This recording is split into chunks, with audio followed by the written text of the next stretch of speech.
요즘에 우리가 이 차를 타고 다니다 보면은 운전자가 핸들에서 손을 떼고 있는데도 주행되고 있는 차들을 심심치 않게 보게 됩니다. 이 사람이 페달을 밟지 않아도 차가 자동적으로 스스로 속도를 조절을 하고 핸들을 잡지 않아도 굽어진 길을 매끄럽게 돌아나가는 이 자율주행의 시대가 열린 것인데요. 그리고 그런 광경을 목격했을 때의 우리는 어떻게 차가 사람처럼 신호등의 색깔을 구별을 하고 앞차와의 거리를 재고 갑자기 튀어나오는 보행자를 피할 수 있을까라고 경탄을 하게 됩니다. 사실 그런 자율주행이 가능할 수 있는 비결은 이 차량 곳곳에 숨겨져 있는 수십 개의 세밀한 센서들 덕분이라고 말할 수 있습니다. 이 센서들이 초음파를 쏴서 주변의 사물을 감지하고요, 레이저를 이용해서 도로의 입체적인 지도를 그리고 저 멀리 우주에 떠 있는 GPS 위성의 신호를 실시간으로 수신해서 현재 위치를 파악하기 때문인 것이죠. 그래서 이 자율주행 차량이 안전하게 목적지에 도착하기 위해서 가장 중요한 것은 바로 그 센서들에 잘 반응하는 거예요. 만약에 이 센서가 고장이 나서 빨간불을 초록불로 인식하거나 옆 차선에 차가 끼어드는데도 그것을 읽어내지 못한다면은 그 차는 더 이상 편리한 이동수단이 아니라 도로 위에 시한폭탄, 거대한 흉기가 되어버리기 때문인 것이겠죠. 여러분, 우리의 인생을 한번 이 자율주행 차량에 비교해 보면 어떨까요? 왜냐하면 우리 각자의 인생에도 매 순간 무엇을 보고 듣고 느끼면서 그 정보에 반응하며 살게 하는 영적인 센서가 있으니까요. 그 센서로 어떤 사람은 경제적인 흐름에, 어떤 사람은 타인의 평판이나 세상의 유행에, 또 어떤 사람은 내면의 갈급함에 반응하며 살고 있으니까요. 가만히 보면 사람은 가까이 하고 있는 것에 민감하게 반응하며 살아갑니다. 그래서 그런 측면에서 볼 때에 우리의 삶이 성공하느냐 실패하느냐 혹은 행복하느냐 불행하느냐는 우리가 무엇을 가까이 하고 그것에 어떻게 반응하느냐에 달려있다고 해도 과언이 아닐 겁니다. 이 잘못된 신호를 가까이 하고 거기에 반응하는 인생은 열심히 달릴수록 목적지에서 멀어지니까요. 인생은 결국 무엇을 가까이 하고 무엇에 민감하게 반응하며 살아가느냐에 의해 결정되는 것이죠. 오늘 우리가 함께 읽은 이 본문은 그 영적인 센서가 각각 다른 곳을 향하고 있었던 세 사람의 이야기를 극명하게 보여주는 그런 말씀입니다. 이 시간에 이 말씀을 통해서 그 각각의 사람들의 모습을 관찰하면서 우리의 내면을 하나씩 좀 점검해 보고, 혹시 우리의 영적 센서에 세상의 먼지가 가득 끼어서 오류가 일어나고 있지는 않은지, 혹은 가짜 신호를 진짜 신호라고 믿고 엉뚱한 길로 속도를 내고 있지는 않은지 한번 그렇게 돌아봤으면 좋겠습니다. 그래서 이 본문의 사건을 통해서 하나님께서 오늘 우리에게 보내시는 진짜 신호를 따라서 하나님께 한 걸음 더 가까이 나간 인생을 누리는 영광을 누릴 수 있기를 간절히 바라요.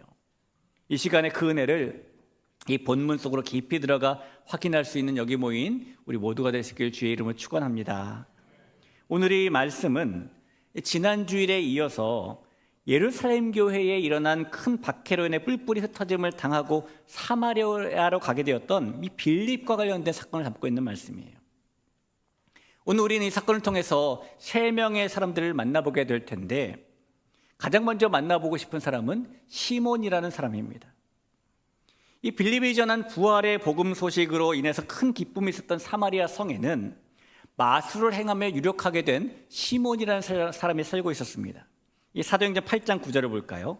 그 성에 시몬이라 하는 사람이 전부터 있어 마술을 행하여 사마리아 백성을 놀라게 하며 갇힌 큰 자라 하니 라고 써있죠. 이 많은 성경학자들은 여기서 말하는 마술을 요즘의 마술사들처럼 단순한 오락이나 트릭을 하는 것을 뜻하는 것이 아니라 사람들이 현혹시키는 일종의 주술이라고 해석을 합니다. 시몬은 주술을 행하는 사람이었고, 사람들이 그의 주술에 놀라면서 그 결과 시몬은 사람들의 시선을 끌고 결국 자기 자신을 높이는 자리까지 올라간 사람이었어요. 그것이 이제 8장 10절에 써 있는데요, 낮은 사람부터 높은 사람까지 다 따르며 이르되 이 사람은 크다 일컫는 하나님의 능력이라 하더라 라고 말하죠. 여러분, 이것이 이 빌립이 사마리아 성의 복음을 전하기 전까지 시몬이 가까이 하며 살았던 세계입니다. 사람들의 시선, 사람들의 인정, 사람들의 감탄, 그리고 그 속에서 만들어진 자기의 영광. 그는 세상과 사람들의 반응을 가까이 하며 살았던 사람인 것이고 하나님이 아니라 사람들의 반응을 통해서 자신을 확인하며 살아가던 그런 사람들인 것이죠. 그러나 여러분, 이 시몬이 가까이 했던 사람들의 시선이나 사람들의 인정이나 사람들의 감탄이라는 것이 마치 밤하늘을 아름답게 만드는 불꽃놀이처럼 좋아 보이지만은 사실은 매우 위험한 것이죠. 왜냐하면 이 사람들의 반응을 가까이 하며 사는 사람은 결국에 그 사람의 시선에 의해 움직이기 때문입니다. 그런 사람은 사람들이 박수를 치면 힘을 내고 사람들이 외면하면 무너지고 사람들이 인정하면 살아있는 것 같고 사람들이 무시하면 존재 가치가 무너져 내리기 때문이에요. 그래서 그런 사람의 인생은 겉으로 보기에는 화려해 보일 수 있지만 사실은 굉장히 불안정하죠. 사람들의 반응은 언제든지 바뀔 수 있으니까요. 이 시몬은 바로 그렇게 사람들의 불안정한 놀라움과 감탄을 누리는 것을 기쁨으로 삼고 살던 사람인 거예요. 그런데 어느 날 그런 시몬에게 그의 세계를 송두리째 뒤흔들 만한 큰 일이 벌어집니다. 이 큰 일은 빌립이 사마리아 성에 내려가 복음을 그리스도를 전파하자 이 성 사람들이 더 이상 시몬에게 집중하지 않게 된 일이에요. 대신에 복음에 집중하고 반응하게 된 일입니다. 사도행전 8장 12절에 보니까 빌립이 하나님 나라와 및 예수 그리스도의 이름에 관하여 전도함을 그들이 믿고 압력하다 세례를 받았다라고 써있죠. 그러니까 지금까지는 자신을 바라보던 사람들이 이제는 빌립이 전는 예수님을 바라보는 사람들로 변해버렸고, 지금까지는 자신이 유력해서 중심이 되었던 사마리아 성이 이제는 자신이 아닌 다른 대상의 중심이 된 성이 되어버린 거예요. 이 시몬은 자신이 서 있던 땅이 하루아침에 꺼져버리는 듯한 일을 만나게 된 것이죠. 그런데 여러분, 성경은 놀랍게도 그런 시몬이 믿고 세례를 받았고 빌립을 따랐다라고까지 표현합니다. 13절 보죠. 8장 13절입니다. 시몬도 믿고 세례를 받은 후에 전심으로 빌립을 따라다니며 그 나타나는 표적과 큰 능력을 보고 놀라니 라고 말합니다. 하지만 바로 그 다음에 문제가 드러나게 되는데, 이 시몬은 비록 세례를 받고 빌립을 따라다녔지만 완전히 변화된 사람, 완전한 신앙인이 되지는 못한 것이 그거예요. 문제예요. 이 시몬은 빌립이 전한 복음의 내용에 반응한 것이 아니라 표적과 능력이 나타나는 현상에만 반응해서 세례를 받고 빌립을 따라다녔기 때문입니다. 그는 세례를 받긴 했지만 여전히 세상을 향했던 자신의 센서가 바뀌지 않았던 사람이라는 거예요. 그래서 결국 그의 삶에 큰 일이 벌어지지 않습니까? 이 사마리아 성에 복음이 전해지고 큰 기쁨이 있게 되었다는 소식이 곧 박해중에도 예루살렘을 떠나지 않았던 사도들에게 전해졌는데, 그 소식을 들은 베드로와 요한이 한 걸음에 사마리아 성으로 오게 되죠. 그리고 베드로와 요한이 사마리아 성 성도들이 성령 받기를 바라며 기도하고 그들에게 안수해 주었고, 하나님께서는 그 성도들에게 성령을 주시는 사건이 일어나게 됩니다. 그런데 베드로와 요한이 기도하고 성령을 임한 일이 현상을 추구하고 반응하던 시몬의 눈에 너무나 신비하게 보이는 거예요. 그래서 그가 돈을 이만큼 싸들고 와서 베드로와 요한을 찾아와 이렇게 말합니다. 사도행전 8장 19절이에요. 이 권능을 내게도 주어 누구든지 내가 안수하는 사람은 성령을 받게 하여 주소서라고 말하죠. 여러분, 시몬은 자신도 그 성령이 임하는 현상을 배우고 싶다고 돈으로 사려고 한 거예요. 이 내용에서 재미있는 단어가 하나 발생했는데, 이 영어로 이 시몬을 사이몬이라고 부릅니다. 근데 사이몬에다가 Y를 붙이면 사이머니가 되겠죠. 이 사이머니가 성직 매매란 뜻이에요. 이 시몬의 이 일 때문에 성직 매매라는 사이몬이라는 단어가 생길 정도로 굉장히 이상하고 위험한 일이었던 것이죠. 그는 성령을 인격적인 하나님이 아니라 자신의 이름을 높여줄 수 있는 또 하나의 기술로만 여기고 있는 겁니다. 다시 말하면 그는 하나님을 섬기려는 것이 아니라 하나님을 이용하고 있는 것입니다. 이런 모습을 보면 시몬은 겉으로는 세례를 받았고 빌립도 따라다녔지만 실제로는 여전히 세상과 사람들의 반응에만 자신의 센서를 작동하는 자기 영광을 추구하는 사람이었던 거예요. 그래서 베드로가 이 시몬을 아주 강하게 질책하죠. 8장 20절입니다. 베드로가 이르되 내가 하나님의 선물을 돈 주고 살 줄로 생각하였으니 내 은과 내가 함께 망할지어다 라고 합니다. 여러분, 하나님을 믿는다고 말하지만 실제로는 하나님을 통해 자신이 높아지길 원하는 시몬과 같은 모습은 너무너무나 무서운 모습입니다. 이런 모습은 겉으로는 신앙인 같지만 속으로는 전혀 변하지 않은 상태, 겉으로는 하나님을 따르는 것 같지만 실제로는 여전히 자기 자신을 중심에 두고 살아가는 상태 속에서 자신도 모르는 사이에 세상을 계속 가까이 하는 사람으로 변해가게 만들기 때문이에요. 그리고 그런 모습이 바로 세상을 가까이 하는 사람의 특징입니다. 이 존귀한 성도 여러분, 이 시몬의 이야기를 듣다 보면 전부는 아니지만 어느 부분에서는 시몬의 이런 모습이 마치 우리의 이야기처럼 들리기도 합니다.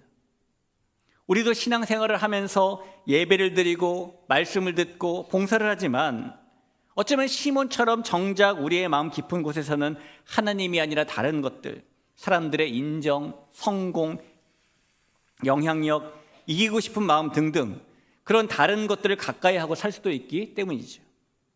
심지어 우리는 하나님을 믿으면서도 하나님을 사랑하기보다 하나님을 통해 더 잘되고 싶어하는 마음만을 붙잡고 살고 있기도 하기 때문입니다. 여러분, 우리 인생의 영적인 센서는 지금 어디를 향해 있을까요? 우리는 지금 무엇에 반응하고 무엇을 가까이 하며 살아가고 있을까요? 혹시 우리가 하나님보다 세상의 반응에 더 민감하고 진리보다 결과에 더 흔들리고 하나님의 뜻보다 우리의 잘됨에 더 집착하고 있지는 않을까요? 만약에 그렇다면 우리는 지금 시몬의 길 위에 서 있는 중일 수도 있습니다. 사랑하는 성도 여러분, 오늘 이 시몬의 모습은 어쩌면 우리의 내면을 비춰주는 거울일 수도 있어요. 그래서 우리는 끊임없이 우리가 무엇을 가까이 하고 있는지, 우리가 무엇에 반응하며 살아가고 있는지 우리 영적인 센서를 점검해야 됩니다. 여러분, 오늘 이 순간이 그 영적 센서를 점검하는 시간이 될 수 있기를 간절히 바랍니다. 그리고 그 점검이 우리가 하나님께 한 걸음 더 가까이 나아가는 시작이 될 줄 믿으시길 주의 이름으로 부탁을 드립니다. 이제 우리가 시선을 옮겨서 두 번째로 만나보게 될 사람은 시몬과 전혀 다른 모습으로 등장하는 에디오피아 내시예요. 27절, 28절을 보죠. 일어나 가서 보니 에디오피아 사람, 곧 에디오피아 여왕 간다게의 모든 국고를 맡은 관리인 내시가 예배하러 예루살렘에 왔다가 돌아가는데 수레를 타고 선지자 이사야의 글을 읽더라. 이 시몬에 이어 소개되는 이 내시는 에디오피아 여왕의 모든 국고를 맡은 관리였습니다. 여러분, 당시에 여왕의 국고를 맡았던 자리는 나라의 재정을 책임지는 자리예요. 또한 여왕 다음으로 신뢰받는 자리입니다. 그래서 이 내시는 굉장히 높은 지위와 권력을 가진 사람이었다고 볼 수 있겠죠. 그런데 여러분, 성경은 이 내시를 소개하면서 그의 높은 지위보다 더 중요한 사실을 하나 말씀해요. 그것은 그가 에디오피아에서 예배하러 예루살렘에 왔다가 돌아가는 길에 있던 사람이었다는 겁니다. 오늘 사도행전에서 나오는 에디오피아는 지금의 에디오피아와 위치가 다릅니다. 그 당시는 이집트 남쪽의 아프리카 깊은 지역에 있던 먼 나라인데, 그래서 에디오피아에서 예루살렘까지는 오가려면은 몇 달이라는 긴 여정이 걸릴 수도 있는 웬만한 간절함 없이는 엄두도 낼 수 없는 그런 길이에요.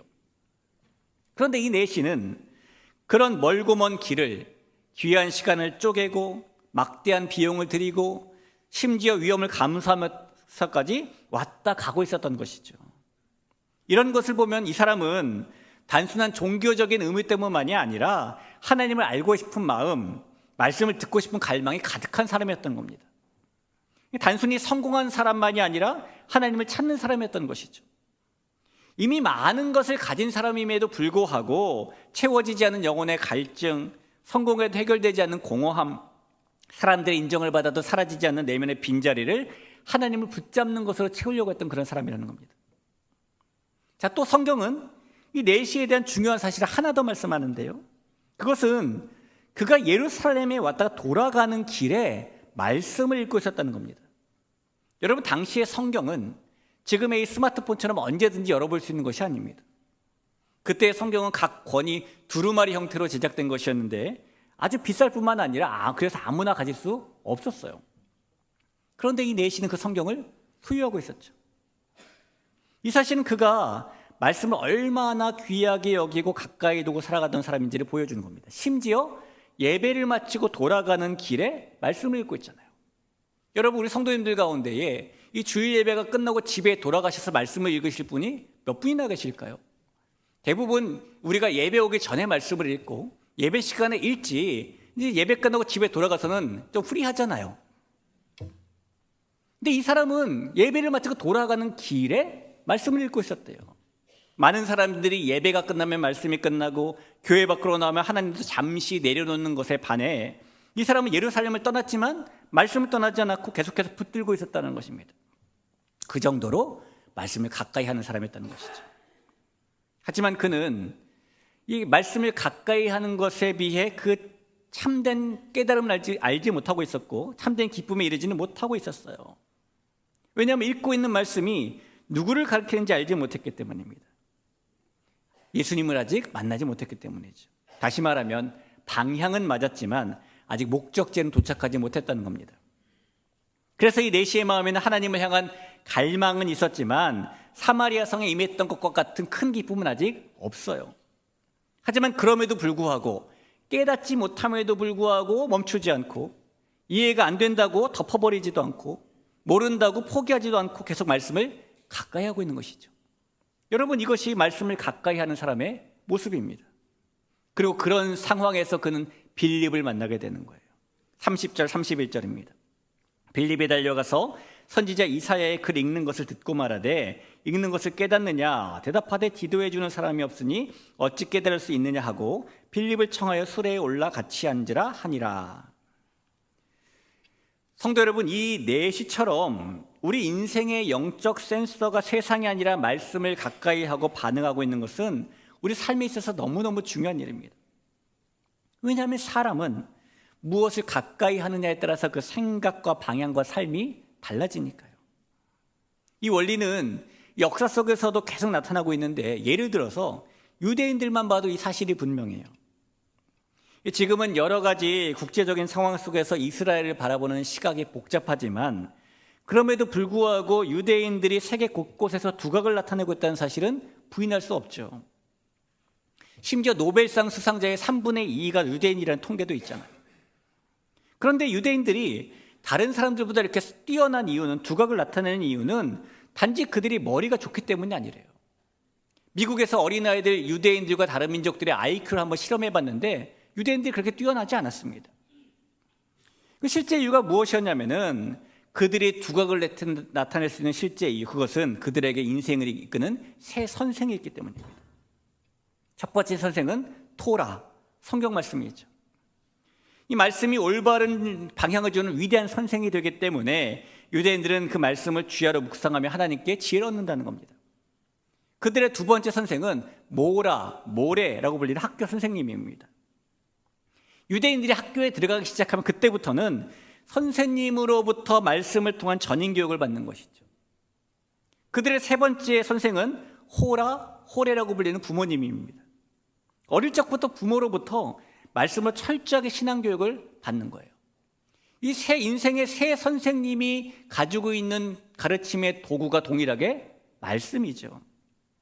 유대인들은 그 새 선생을 통해서 말씀을 가까이 하는 법을 배우는 것인데 결국 그들의 능력이 아니라 가까이 했던 그 말씀이 그들의 삶을 움직이게 하고 그들의 인생의 방향을 결정한 거예요.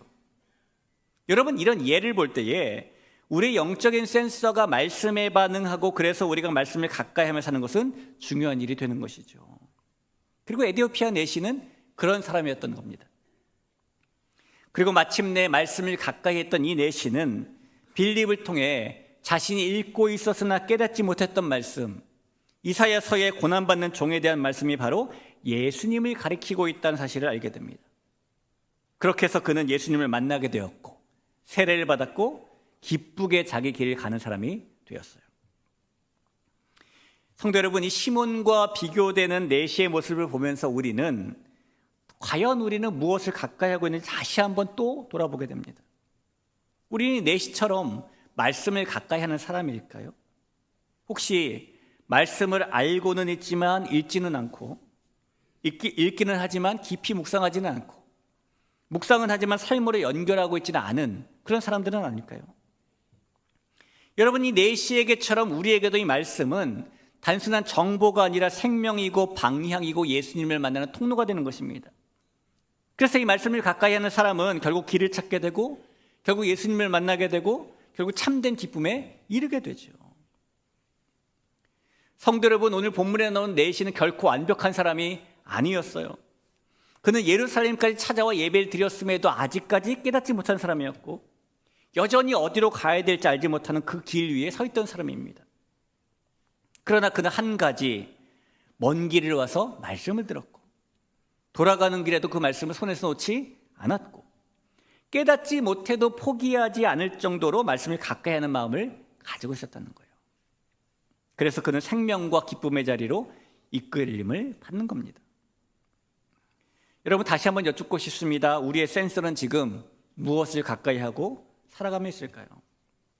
세상의 소리를 더 가까이 하며 살아갈까요? 하나님의 소리를 더 가까이 하며 살아갈까요?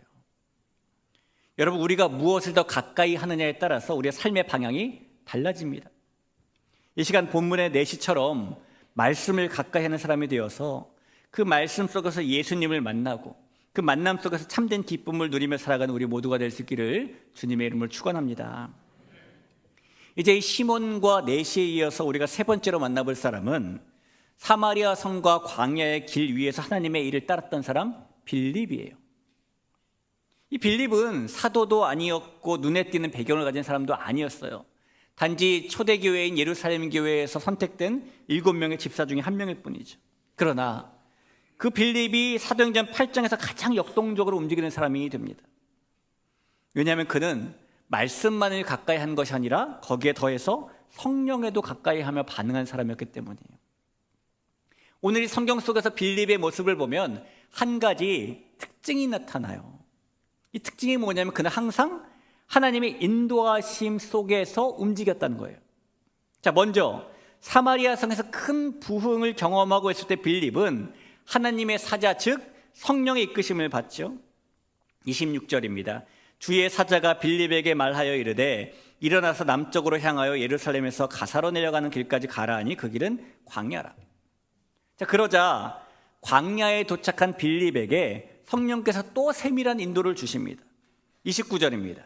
성령이 빌립더러 이르시되 이 수레로 가까이 나아가라 하시거늘. 그래서 빌립이 달려갔고 수레에 앉은 에디오피아 내시에게 예수님을 알려주죠. 그리고 내시에게 세례를 베풀자 빌립이 또다시 성령의 이끌림을 받아요. 39절 보시죠.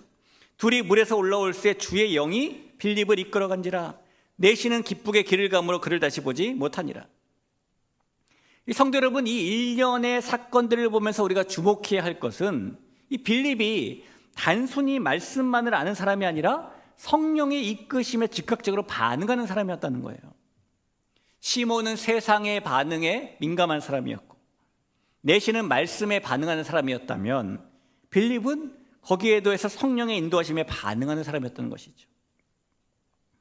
여러분, 빌립에게처럼 우리에게도 성령의 인도하심이 있는데요, 이 성령의 인도하심은 언제나 원칙적이고 합리적이고 우리의 생각과 일치하는 것이 아닙니다. 이 처음에 빌립이 있었던 사마리아 성을 보면 사람들이 몰려오고 있었죠. 복음이 왕성하게 전파되고 있었습니다. 누가 봐도 하나님의 역사가 일어나는 중심지였어요.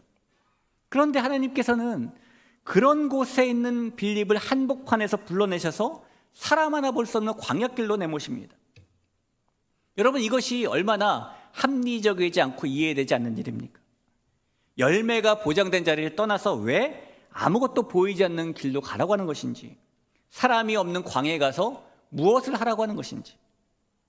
우리 인생도 비슷하잖아요. 잘 되고 있던 흐름이 끊기고 이해되지 않는 자리로 옮겨져 갈 때가 있는데 왜 그 자리로 가라는 것인지. 그런데 여러분, 빌립은 묻지 않아요. 계산하지 않아요. 비교하지 않아요. 그는 그저 성령의 이끄심을 따라 하나님께 더 가까이 나가는 선택을 합니다. 왜냐하면 그의 인생의 기준은 어디가 더 원칙적인가, 무엇이 더 합리적인가, 어느 곳에 많은 열매가 있는가가 아니라 지금 하나님께서 어디로 이끄시는가 였기 때문입니다. 빌립은 결과를 보고 움직이는 사람이 아니라 인도하심을 보고 움직이는 사람이었던 것이죠. 그래서 그는 사람이 없는 광야로 가는 발걸음을 멈추지 않았던 것이고, 그래서 에디오피아 내시를 만났던 것이고, 그 한 사람의 인생을 바꾸는 일에 쓰임받게 된 것입니다. 이것이 성령을 가까이 하는 사람의 모습이에요.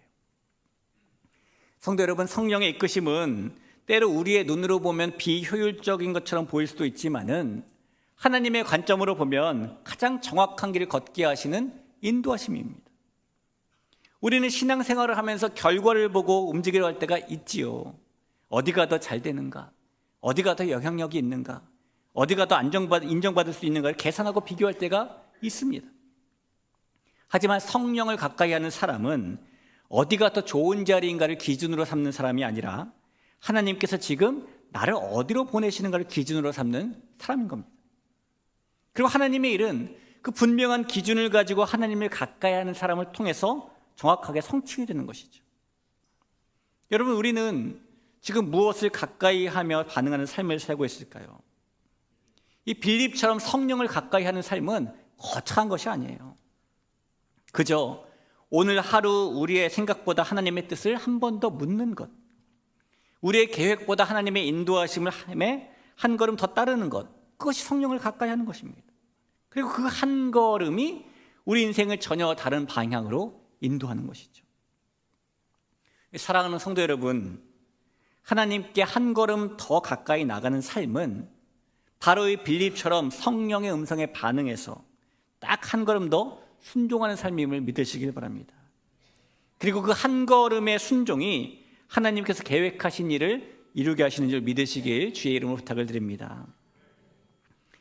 여러분, 사람은 누구나 다 무엇인가를 가까이 하며 살아가지요. 그리고 같은 세상을 살아가지만 어떤 것을 가까이 하느냐에 따라 전혀 다른 인생이 만들어집니다.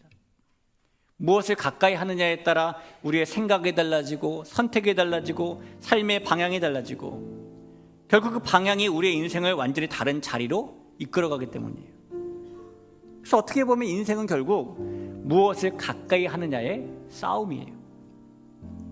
오늘 우리가 본문에서 그 증거를 보지 않습니까? 시몬은 세상을 가까이 했고 내시는 말씀을 가까이 했고 빌립은 거기다 더 성령을 가까이 했어요.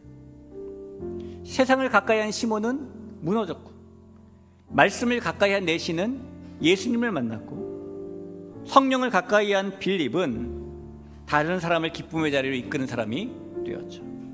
같은 시대를 살았던 사람들이고 같은 복음을 접했던 사람들이지만 무엇을 가까이 했느냐에 따라서 그들의 삶이 완전히 다른 방향으로 흘러간 겁니다. 성도 여러분, 신앙은 단순히 교회를 다니느냐 다니지 않느냐라는 외형적인 모습이 아니라 우리가 무엇을 더 가까이 하고 무엇에 더 깊이 마음을 내어주느냐는 영적 밀착도의 문제입니다. 우리는 하나님을 믿는다고 말하지만 실제로는 세상의 기준을 더 가까이 하며 살아갈 수도 있고, 우리는 말씀을 듣고 있지만 실제로는 우리 자신의 생각을 더 붙잡고 살아갈 수도 있고, 우리는 성령을 이야기하지만 실제로는 우리의 감정과 계획에 더 끌려 살아갈 수도 있기 때문이에요. 그래서 신앙의 핵심은 지금 우리가 무엇을 가까이 하고 있는가에 대한 답을 내는 것이라고 말할 수 있어요. 여러분, 우리가 무슨 답을 내야 되겠습니까? 세상의 반응을 따라가는 사람인가, 성령과 말씀을 인도하심을 따라가는 사람인가, 이 문제 가운데 답을 낸다면은 그 선택은 지금 이 순간 오늘 이 자리에서 이루어져야 할 겁니다. 오늘 이 말씀 앞에서 우리의 영적인 센스를 다시 점검할 수 있기를 바라요. 사랑하는 성도 여러분, 이 자리에 있는 우리 모두가 말씀과 성령의 인도하심에 반응하는 자리까지 나아갈 줄로 믿습니다. 우리의 생각보다 하나님의 뜻을 더 묻고 우리의 계획보다 하나님의 인도하심을 더 따르는 삶, 그렇게 딱 한 걸음만 더 가까이 나아가 보시길 바라요. 딱 한 걸음 나아간 그 걸음이 우리의 인생을 바꾸게 될 겁니다. 이 시간 하나님께서 우리의 마음을 비춰주셔서 우리가 붙들어야 될 것을 붙들고 가까이 해야 될 것을 가까이 하며 살아가는 참된 영광의 세대가 우리 모두가 될 수 있기를 주의 이름으로 축원합니다.